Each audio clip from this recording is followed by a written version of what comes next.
Hello, today I'm in Jeep Grand Cherokee. In this video I'll show you how to use front wipers. In the beginning, take a look behind the right side of the steering wheel. Right here we've got this lever.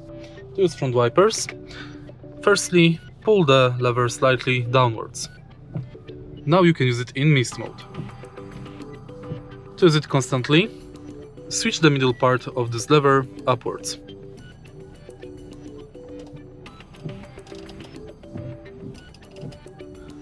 Not the middle part, but the top part of the lever.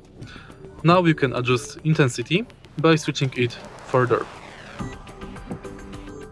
Then you can enable constant mode and faster constant mode. To disable front wipers, set it to 0 position. If you find this video helpful, please leave like, comment and subscribe.